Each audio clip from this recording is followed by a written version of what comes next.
Originally, I'm from Frankfort, Kentucky. I lived in a lot of different neighborhoods growing up. My mom moved us around a lot. I moved probably about 7 different places before I went to high school. But Frankfort's really small, so I was kind of always around people. And then my family, we always lived pretty close to family too. So growing up, I got to be around cousins all the time. And then I'm a naturally friendly person, so it's really easy for me to make friends in the new neighborhood. So I had a lot of fun growing up. It's a small town, so everybody knows each other. Where I grew up in South Frankfurt, so all of the adults just watched everybody's kids. You might not, it might not be your cousin, but it's like your cousin's cousin or a friend of a family, something like that. And so it was almost everybody's job to make sure all the kids had what they needed to have. Everybody was good. We had a lady, her name was Granny Cat, and she sold pull candy and sodas. But she had a bunch of different neighborhood kids who would go to the local pick pack, which was, I don't know, maybe like 4 or 5 blocks away from her house. They would go get her all of her stuff, put it all up for her in their coolers, and then she would sell it back to the kids. I coined the phrase fativist.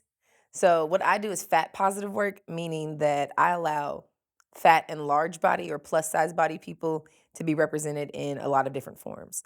So fashion, film, photography. I do fashion shows as well as boudoir photo shoots, general photo shoots, anywhere where you would see what we call in the industry a straight size person. So that's someone who's not plus size or fat. I put those people, I put fat and large body people in the same kind of positions that you would normally see a straight body person in. It's a way to recognize that fatness and fat bodies deserve to have love and deserve to be recognized, deserve to have representation that's very multi-layered. A lot of times in different form, like in fashion and film and photography, you'll see fat and large bodies represented in a very monolithic way. So more or less like, oh, they're sad because they're fat, or they can't get a date because they're fat, or they can't get married or have kids, or usually a lot of the stories and a lot of the tropes are around the tragedies that exist in a fat identity. And so I like to showcase multi layers and the full identity of someone who exists and experiences life through the lens of being a fat person. For me, I use the term fat. And so I've been fat since I was in second grade. I remember that we had these all about me charts. It was like these big, huge posters that were hung up outside of the classroom. And it had all this information on you. It was like your name, your age, your height, your weight, what things you like, what grade you're in, your mom's, it's like all this personal information. And I remember they were all hung up outside of the classroom. And I remember walking by looking at all of them. And mine on weight said 92 pounds. And everyone else's said something like between like 50, 60, 70 kind of pounds. So I remember for the first time, this was in second grade. I remember for the first time in my life feeling like I was different than everybody else. I always looked different because I've always been the bigger kid in class, or girl mostly. I was definitely the bigger girl. Um, but I remember thinking to myself, my number is very different than everybody else's. So somehow I am different than everybody else. And I remember that being the first time I ever thought about it like that. I don't remember like the first person that ever kind of made fun of my weight or made fun of me for being bigger, but I remember at some point in time like feeling like I was just different than everybody else and feeling like because of my body that I was different. Um, but I don't like remember who like the first person was or anything like that. I just remember it being like that teasing thing of like, oh well, you're fat, or like a whale, or making these comparisons to like large animals or large things. I remember that, and when I remember being in like middle school and having this crush on this boy, and I was like, oh my god, I have the biggest crush on him, and how can I tell him, and I remember someone saying, like, to him, like, I heard them, someone saying to him, like, "Oh, Farron has a crush on you." And he was like, "Oh, I could never like her. I don't like the way she looks." And it was maybe 5th grade.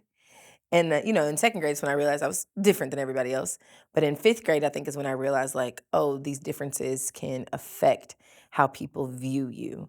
And I didn't have that language at the time, no. But I remember, like, the feeling of it was it's that otherness feeling, that lesser than feeling, that feeling of you're not good enough for somebody.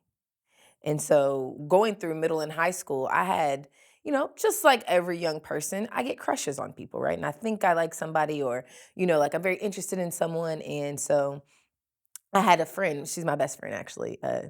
She passed away in 2018, but growing up, we were inseparable. we clicked up when we were like our moms were best friends. So we kind of were with each other since diapers kind of thing. And I remember telling her, "Hey, I really like this boy, but like I don't know what to do." And she liked his friend.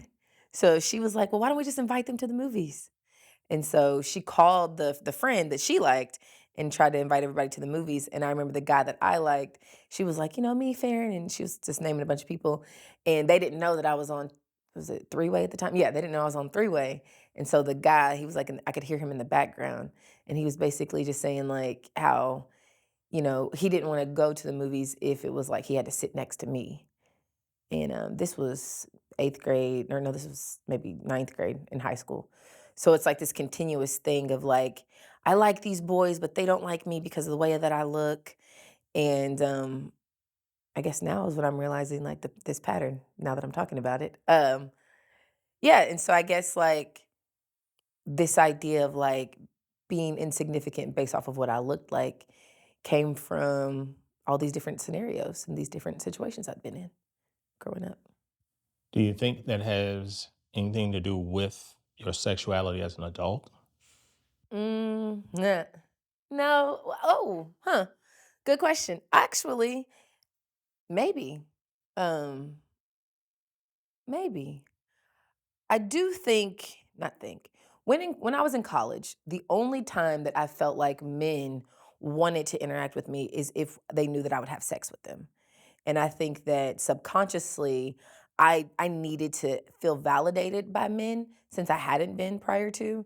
And so maybe I accepted what they were willing to give. And so if the only way I could interact with you is if we were interacting sexually, then I was willing to take that and I was willing to accept that. And I think that because I had experienced so many different things with my body image, that's why I was like, okay, sure, I'll accept that. But I think the first woman that I ever dated was the first time that I didn't feel like she only wanted something from me physically. And again, not realizing that until this moment. So I don't know though. I think some of it may have some things to do with when I was younger. I didn't have a lot of respect for men either. And so in my head when I was in college, it was like, oh, okay, well, you think you're using me, but really I'm also using you too. And so for me, it was like, yes, I need this validation, but I'm also getting what I want from you as well. And I don't know if I ever wanted to be in a relationship with a man or not. I don't know if I've ever wanted to be in a relationship, in a romantically involved relationship. And maybe a lot of that does have to do with not feeling like someone can love all of me for who I am. They can only love pieces or parts of me. So you said you didn't necessarily have a lot of I guess high thoughts for men. Mhm. Um, where did that come from? Seeing men in my life who consistently let me down. I was molested when I was younger. And the past 6 or 7 months have been the time that I'm like coming to terms with the experience. I was young. I was maybe 8 or 9 when it happened, and no one in my family knows. And a few of my friends, they know. It wasn't me. It was a boy, and I think that this boy was supposed to be someone who would take care of me and look out for me. And I was young, so I didn't know that he wasn't supposed to do it, but I knew that it was wrong. But also, as an adult, I'm reliving this experience, and I'm thinking to myself, well, I remember at one point in time asking him to do it again, right? And now as an adult, I'm like, because I didn't know. As a kid, I didn't know. I didn't know that it was not supposed to be happening. I just knew it didn't feel right. And because he was older than me and his role is to look out for me and to take care of me, well, he must know this must be what we're supposed to do. Um, and so I think in coming to terms with that, now almost 33 years old, really delving into some of the things I've experienced in my past and my why. Right now, I'm delving into my why of me as a person, not my why of the things that I do. And so he let me down, right? This boy who was supposed to protect me and to look out for me, and my stepfather. I have two little sisters, and their father was involved in my life very early on. I mean, he was at the hospital when I was born because my mom um, and him were best friends, and my mom and my biological father were best friends. And so my biological father was not in my life a lot, but my little sister's father, my stepfather, he was in my life.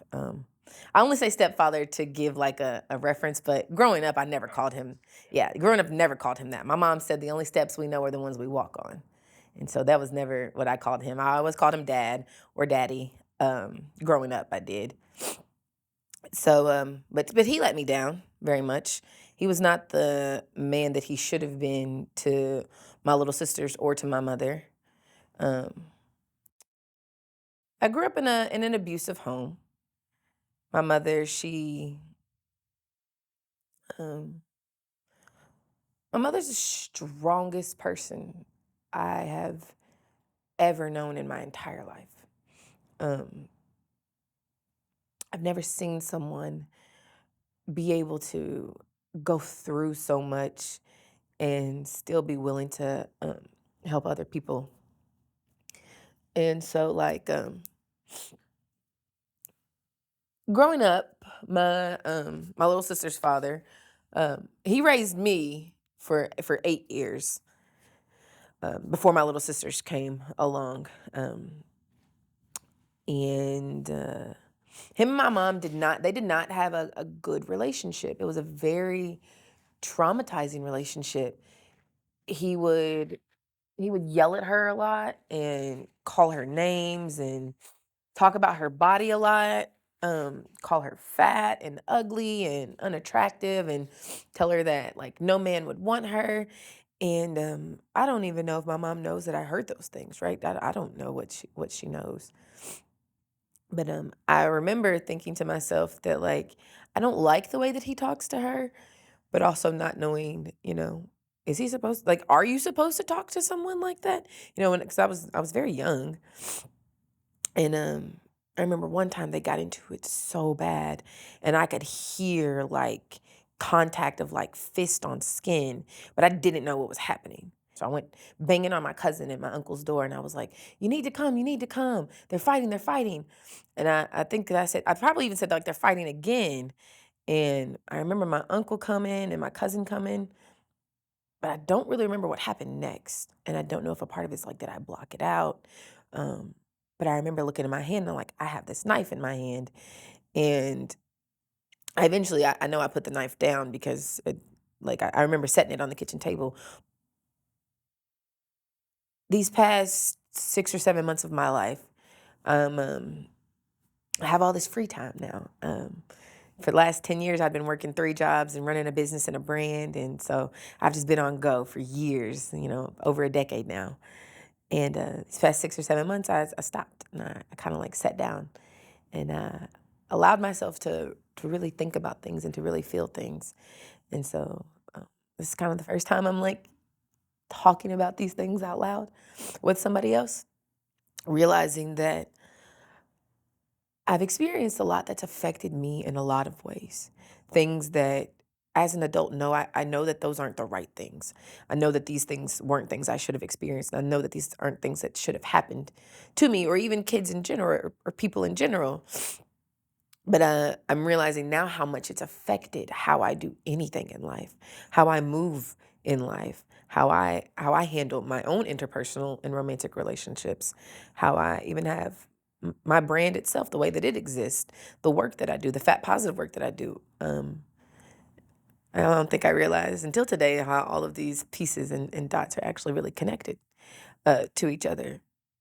But I think I just don't want anyone to feel the way that I felt and the way that I saw my mom feel.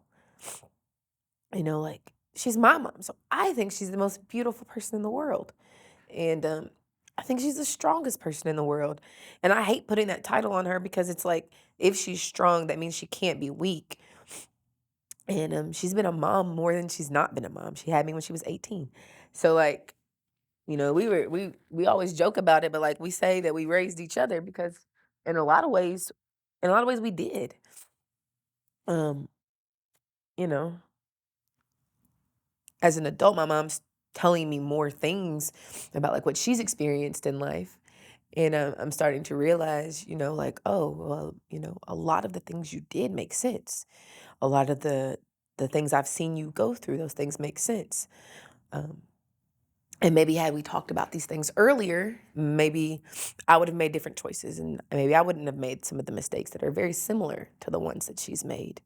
Um, and not to put blame, but just to say that if I knew these stories, if I knew these instances, if I knew these things, if we talked about how things happened, or maybe even if I told her, hey, these were the things that I experienced, and as much as you wanted to shield me from stuff, because as a parent, I'm not a parent myself, but I feel like most parents like they want to shield their kids from any harm that can come to them, and maybe if we talked a little bit more, if we were willing to be more open and honest with each other, maybe maybe things would have just been different. We would have seen life differently, and maybe we both would have moved differently in life.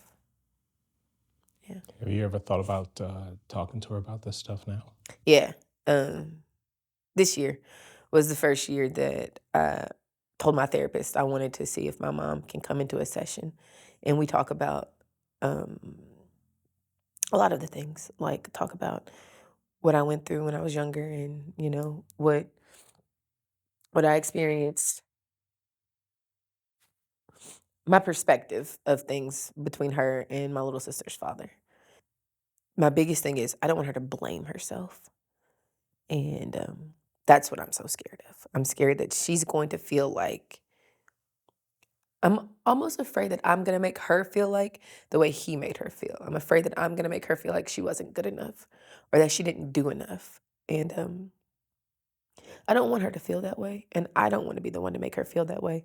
But I know my mom, she's going to. She's going to feel like,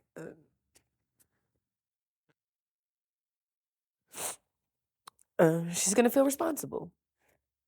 And she's gonna feel like she somehow failed me or failed my little sisters in some way, because I experienced something that she experienced. And, in a way, I know she never would have wanted me to relive anything she experienced, but yeah, so I don't want her to blame herself, but I know that I can't control if that's how the outcome is. So we haven't yet, but I did tell my therapist that I wanted to, and then I wanted it to be in a session that we could be in together. So you said your sister. How many sisters do you have? From my mother, I have two, and from my father, I have one sister, and my biological father, I have one sister and a little brother. Okay, so pretty big size, medium sized family then. Yeah, I only grew up with my two little sisters, though, so I'm the oldest daughter, and I was raised to be the oldest daughter. So, in oldest daughter terms, the second mom. Do you want to have kids, or do you see yourself having kids? I would love to, and I would love to have kids with someone else. I would love for it to be a family unit, and I know that that's because I didn't have that. I did have a stepfather, right? I had my little sister's father. That was not that was not a good man. That was not a good person. And he was a drug addict. So he couldn't be a good man and he couldn't be a good person. He didn't have those tools to be. And so I know that I want to raise a family with a unit that raises the family. I would like for it to be myself and a partner. But I saw my mom do it on her own. So it's not that I don't feel like I can, because I've seen it. I could do it on my own. But I know what it would have been had she had someone else. I know how different her life could have been had she had someone who she could depend on and someone who could help carry the load for her. Because raising three girls and working two jobs, uh, I don't know. I tell her every day, I don't know how you did that. Because we ate. She helped us with our homework. She made sure we got ready for school. She took us to church. She made breakfast for us every Saturday. I mean, she did everything, and I don't know how she did it. So were you, I guess, what were you what we consider a good kid? Honestly, I was for a long time, a very long time. I mean, I was mischievous. I did silly stuff. I had an older cousin, and we would like take our moms or aunts or whoever's house we were at, and we would take all of their beauty products and we put them in the sink in the bathroom, and we would call them potions and just like squeeze everything into wasting product is what we were doing. We were wasting this expensive ass product that we had no idea what it was. So I did like little things like that.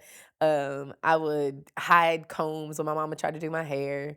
So like little silly stuff. In high school though, I got a little more active.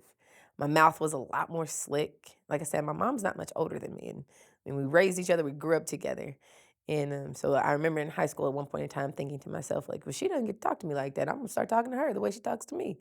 That is not okay. Do not do that, because that's not safe." Now, when you have a mama like mine, it's not safe. So for the most part, yeah, the most rebellious thing I ever did in terms of like the way my family views rebellion is I got a tattoo, but I was 21 when I got my tattoo, so I was very grown. So for the most part, I made good grades. I did pretty much everything that was ever asked of me. Um, I never talked back to my grandparents, um, but I did talk back to my mom. There was this one time I said the most horrible thing I could have said. I'm not the best at math. It is not a strong point of mine. And so I struggle a lot in math. And then my mom's expectation growing up was always nothing below a B. I was not allowed to get anything below a B. I had to get all A's and B's. For her, education was an equalizer, right? Like, so I had to get a good education so that way I could compete with everybody else. So I couldn't get anything below a B, and I was struggling in math. And my mom worked two jobs my whole life. She still does. And we were at she works. She's a cosmetologist, so we were at the beauty salon. And I remember struggling really hard with all this math. And she was like getting on me. She was like, "I don't understand why you don't get it. I've gotten you a tutor," and she's getting on me because she doesn't. She can't help me. And so instead of, I was in high school. Instead of me kind of expressing myself differently, I said, "Well, how would you know? It's not like you went to school for something like this. You just went to school to be a hairdresser." And she was she was so sad. I saw it on her face. Now, when she lashed out at me, it was not sadness that came out. It was definitely like anger. But I saw it in her face. She was sad. How could I have talked to my mom like that? How could I have told her that everything that she's done, all the hard work she's put into, doesn't amass to enough? And I didn't think it at the time. I never thought about it at the time. When I was young, when I did it in high school, I didn't think I hurt her feelings. I thought I was just saying something. Um, but when I got older as an adult and I started thinking about it, that was probably the worst thing I've ever said to my mom. I've said a lot. Well, I've done the whole "I hate you" thing like teenagers do, but I feel like saying that to her, insulting her intelligence in that way, that was probably the worst thing I've ever said. And I regret that all the time because my mom is intelligent. Like I said, I don't know how she's done anything she's ever done with all the things she's had to come through. So yeah, that's the thing that I feel the worst about that I've ever said. I have a master's in education actually, and I have two bachelors as well. The population of kids who I chose to work with are kids who have a lot of trauma. I work with we call it ACEs. So that means that kids who have experienced a parent being incarcerated, experienced divorce, experienced some type of physical or sexual abuse, experienced neglect. There's a few different things. And so the population that I work with, we call them a vulnerable population, in which they are either currently experiencing a health crisis of some sort, mental health or physical health crisis, or neglect or abuse in some way, or they are experiencing a trauma of a sort. Uh, and I've been working with that population of kids for about 15 years now. About 15 years now. So what led you into that direction? Hmm. Now that I'm thinking about it, probably my own life experiences, my own lived experiences, wanting to have a safe adult be able to say to me that I was enough, to tell me that I was loved, to tell me that I was valued, to tell you that, to tell me that my voice mattered. Um, Someone who I could say, this is what I experienced. And because it's not a part of their life, like they won't feel a blame from it, but they'll just be able to listen to it. So I think I want to be the person that I always needed.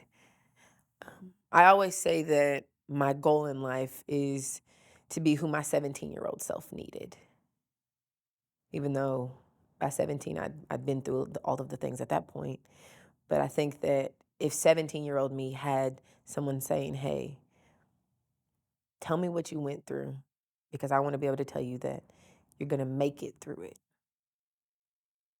So I want to make sure that no matter what they've experienced, that they know that I'm someone who is safe. I'm someone who's consistent. I'm someone who cares. I value them. And even when they get that little attitude, because they do, these kids nowadays are a very different breed. They'll talk to you any kind of way. But one thing they will always, every single last one of them, as soon as they meet me, they always say, I feel safe in your classroom. Is safety something that's important to you? Yep. Because there's been a lot of times where I haven't been safe.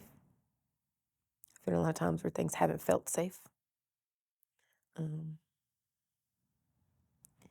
and even if I thought that safety was there, um, it gets removed, or it ends up not being safe the way that I thought it was going to be. And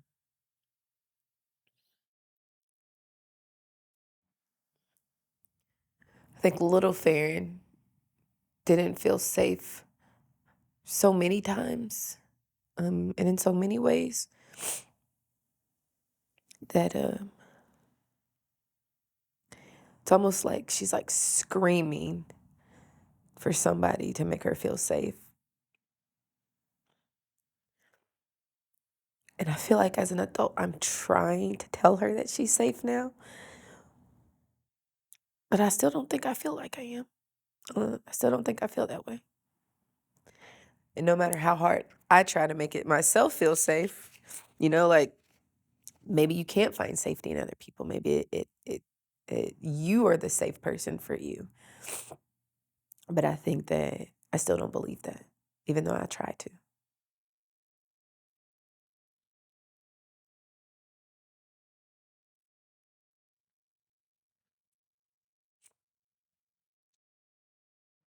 Do we need to take a break? So now you're an author, Hmm. Hmm. Self-published author. self-published. What was the catalyst for you moving in that direction? I was in a verbally abusive and emotionally abusive relationship, and I didn't even think about what it was. While I was in that relationship, I had 3 jobs, and I was in my master's program, and so I'm in autopilot like no other. Right? I have 3 jobs. There were some days where I was going to this job, then this job, then this job, then having to stay up all night and study because I'm in school. I'm getting a master's degree. This is not undergrad where you can kind of like finesse your way through things. In a way you can. In undergrad you can. I did it. So you can finesse your way in a lot of ways in undergrad. In your master's program though, it's a little harder to finesse your way through. And so I was in this relationship, and prior to being in the relationship, I went on this physical journey of trying to figure out what my body should look like. Um, I don't think that that's what I understood it to be at the time, but I was really trying to explore what I felt like would make my body be an acceptable body. And so I did. I lost a lot of weight. And so when I got into the relationship with that person, I was smaller than I had ever been in my life. And then the duration of the relationship, I have these 3 jobs. I'm getting my master's. So the last thing I'm doing is working out. It was just the last thing that I was doing. I was not taking care of myself physically. I was only working and I was only studying and I was not giving myself any time for me. So there was no like taking walks in the park like I know I like to do, or doing like dance exercises like I know I like to do, or doing yoga, which was something that I also liked doing. I stopped doing all of those things because I couldn't. I had to focus on everything else. And so the person that I was with at the time, instead of saying, "Hey, I know you have all of these things going on, you know, do you feel okay? Do you feel like you're healthy? Do you feel like you're getting your needs met?" Instead, they would just make snide remarks like, "I hate when you wear things like that because it shows too much of your body," or "Your clothes are too tight," and um, "I can't love you because you're fat," or I can only be with you for safety and security. I'm not attracted to you. And that one's something that I can talk about a lot easier now because I did do a lot of work from that. And so I have this rebellious spirit about me. I've been like that since I was born. I know that. I was born ready to tell the world what I was going to be. And so when the partner that I had at the time said to me, "Well, I don't love you because you're fat," I took that as almost like a challenge to say, "Well, it doesn't matter that you don't love me because I'm fat. I love me and I'm fat." And so I wrote the book, Dear Fat Girls, When Love Wasn't Enough, to remind people that external love is not always going to be enough. And someone who puts conditional love on you, it's not real love. You can't love someone based off of what they look like. You can't love someone based off of your perception of them. You love someone for who they are in all of the forms that they are. Or I think about it as like if I was married to someone and some horrible accident happened and it disfigured some parts of them or some parts of me, you know, do we love each other less because we look different? And if that's the case, then that's not love. That's attention. That's lust. To truly love someone, I compare it to a mother's love, specifically my mother's love. My mother loves me unconditionally. I could blow up a building and she's not telling anybody that I did that. She's going to tell them that I was at her house because she's my mother. She's My mother is a mother bear. If something is trying to attack me, she's putting herself in the way of that. And so because I have that type of love, I have that unconditional, I'll do anything for you. Now, also, as soon as everybody else leaves the room, I'm letting you know all the ways you were wrong. But that unconditional, I will protect and support you no matter what. Something bad could happen to me, and I could call my mom, and I know she's gonna come. So I compare all loves to that kind of love. And so when I was in this relationship and everything started to feel like, oh, I can't do this, I can't love you because of this, I can't love you for that because of that. Well, I had to say, well, I love myself in spite of all of these things. And I had to reach deep down inside myself and figure out, well, what does self love look like? What does self love feel like? And I found this new thing, self desire. Whether anybody else desired me, whether anybody else desired to experience me, whether anybody else desired my presence, I desired me. I desired to experience me. I desired to be with me.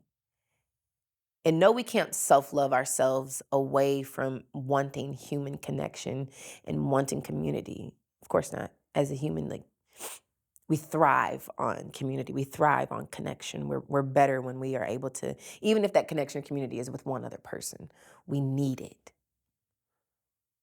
So you cannot self your love away from that, no. But you can have a foundation that is so strong of self love that there is not a love that would compare to that. There is not a love that is going to be better than that. It might be equal to that. It might match that. It might even complement it. But when you have a deep self love for yourself, you have this deep understanding of who you are as well. And that's what I wanted the book to give people. I wanted it to inspire people to love themselves, regardless of what they looked like, regardless of what they felt like, regardless of any mistakes that they've ever made. I wanted people to know that who you are and what you've done has molded you. It's become a part of you. What you do with it is your choice, yeah. But you can't take away your past. You can't take away the things you've experienced, the mistakes you've made. All you can do is use them to help fuel you. You can use them as a part of your purpose, part of your why. And so I think that everything that I had, the pain, the sorrow, the devastation, the tragedy, I took all of that and I put it to paper. Do you think you'll find the kind of love that provides you that safety and that provides you that safety and then also provides you that unconditional that you're talking about?